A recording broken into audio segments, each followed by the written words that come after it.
Is lo-fi hip-hop too saturated?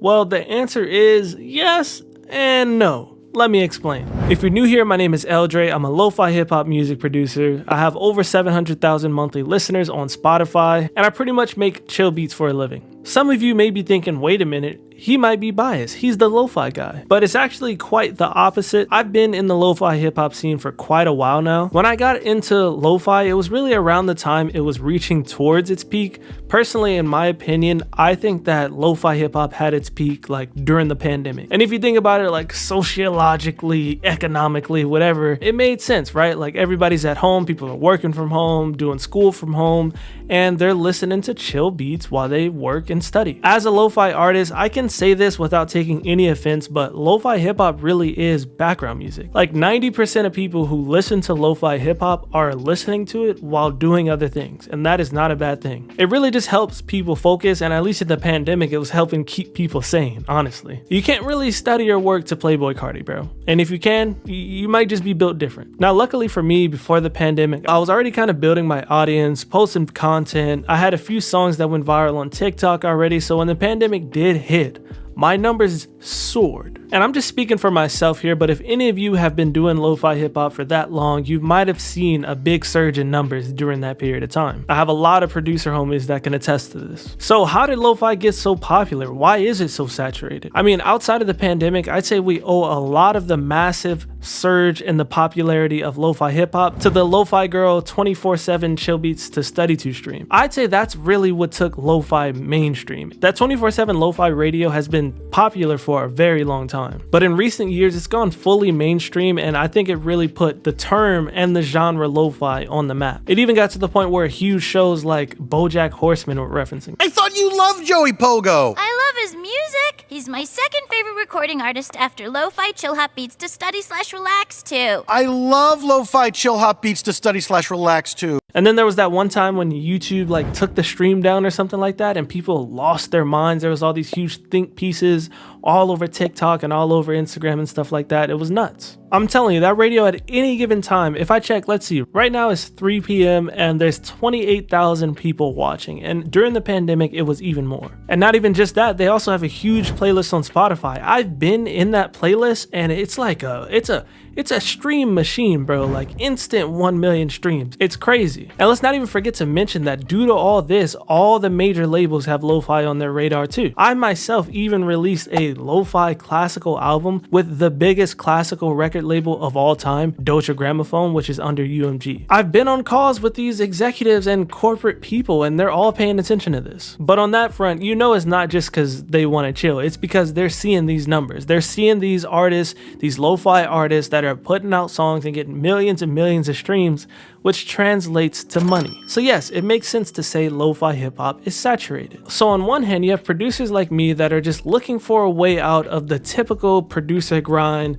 trying to get placements, sending out emails, trying to lease beats on the internet, and they're looking to or came to lo-fi as another way to have a flourishing music career and make a living off of music, which is honestly great. But then on the other hand, like I mentioned, you got the major labels, you got the big companies with the big massive budgets behind them that are hiring producers to just work for hire style, make a bunch of generic lo-fi beats. They're running all these playlists, pumping hella money into ads in these playlists, and just rinsing and repeating this just to squeeze as much money out of the genre as possible. And let's not even talk about AI, because these days I'm sure there's tons of people trying to game the system by just using AI to generate some random beats and just throwing them up and hoping to get into playlists. I've even heard rumors of Spotify themselves creating fake artists and putting them into editorial playlists, allegedly. I don't know. These are just things I've heard. You know, these are rumblings. So again, yes, lo-fi hip-hop is very saturated, but I personally don't think it's too saturated for people to still get into it in 2024 and make a career from it. Now, there are a lot of challenges you could face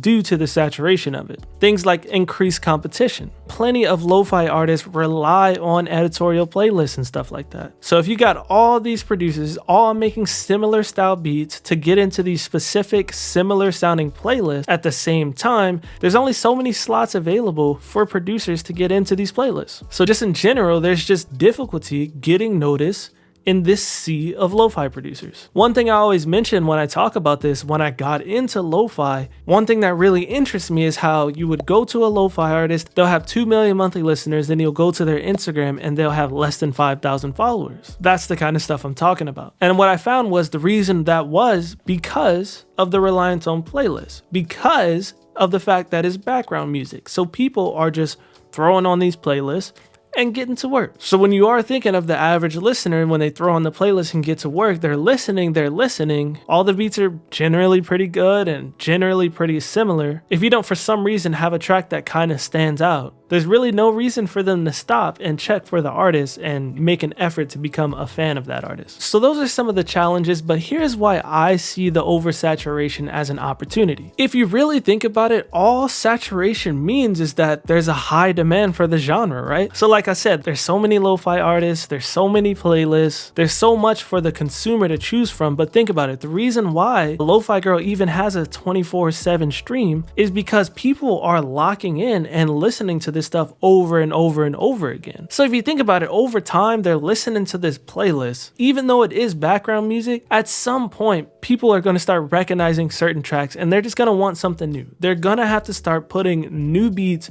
into these playlists so that the consumer doesn't get bored of it. So if that were the case, the consumer I'm speaking of could just literally find one mix on YouTube that's like 10 hours long and just listen to that on repeat for the rest of their life. No matter what it is, even if it sounds similar, people just want something new. So I personally believe there will always be a demand for this chill, hip-hop inspired background music. Another benefit of a saturated genre is that the people who listen to this style of music are really dedicated. You know how many messages I've gotten from people saying that my music helps them sleep?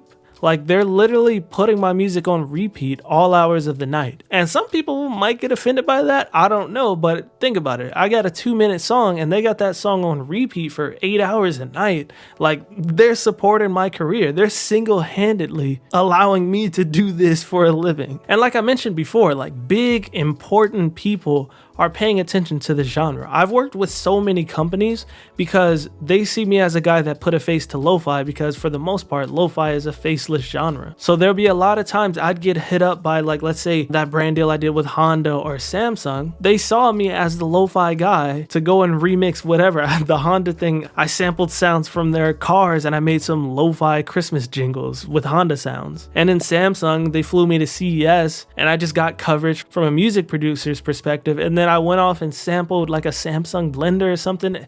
It was nuts, dude. But based on what I achieved in the lo-fi space, like even now, like I used to have 1 million monthly listeners, but even now with 700,000, people will still see that and they will be like, okay, this guy has accomplished things, this guy knows stuff, and doors will just open because of that. I've had huge industry producers hit me up because they want to get into the streaming game. And honestly, if getting placements is something that I really wanted to do, I could have utilized those relationships to maybe get a placement.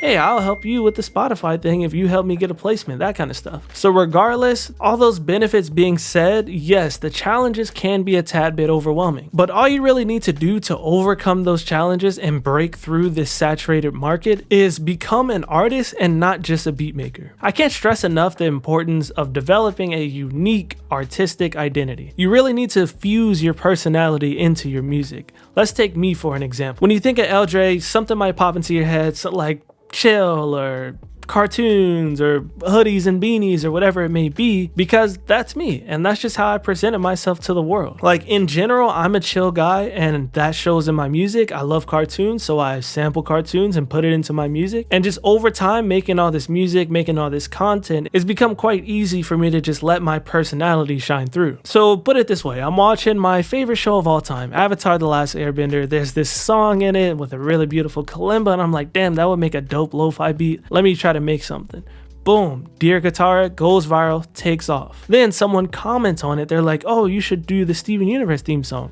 I have no idea what the show is. So what do? I don't just go on YouTube, find the intro and just like make the beat. No, what I did was I went and watched the entire show, fell in love with it, and then I made the beat, because that's just who I am. So it really comes off as genuine. And I mean, that song blew up. It has over 51 million streams on Spotify right now. Did I make that with the intention for it to blow up and be the biggest song of my career? No way, dude. I like the show. I like the theme song, so I did that. So putting my personality out there, putting my face out there on camera over all these years, I'd say 100% made me stand out. At the end of the day, I'm trying to get people to like me more than just my music. So if you want to start a career in lo-fi hip hop, first things first, you got to make good beats. Like I always say, lo-fi to me is just a term for chill beats that is easily searchable thanks to the Lo-Fi Girl Radio. But you know, there's chill hop, jazz hop, just hip hop instrumentals, or what I like to define myself as just chill beats. Like check out this song I just put out.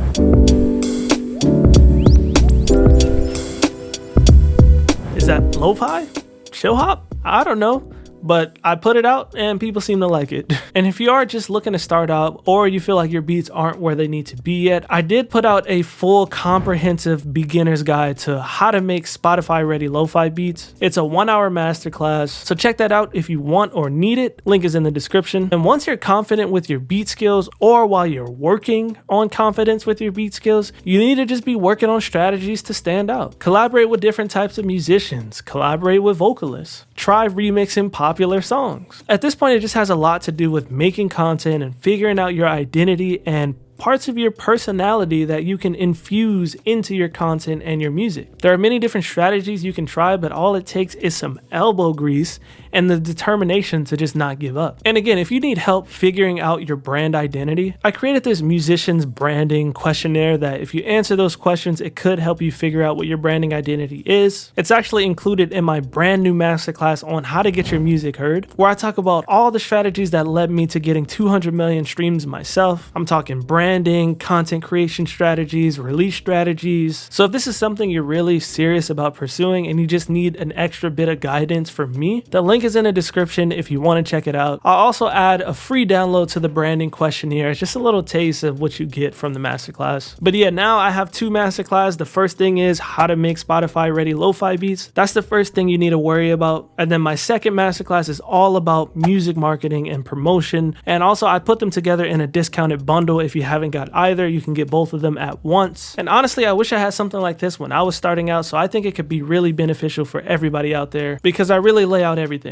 But again, I can teach you all you want, but it's up to you to take action. So now, just to recap and re-answer the question, yes, lo-fi hip-hop is saturated, but it's not too saturated for artists that are willing to put the effort in. Because you could really say this about any genre. Hip-hop is way oversaturated, but every year, every couple of months, there is a new hip-hop artist that breaks through with some heat. So I really encourage you to do your own research. Go find some artists you like. Go into these big playlists on Spotify, pick some artists, go on their social media accounts, see what they're up to, see what they're doing, see what worked for them, see what might not be working for them, and put your own plan together. And again, if you need some assistance, you can check out my masterclass. But that's it for this one. Thanks for watching, and I'll catch you in the next one.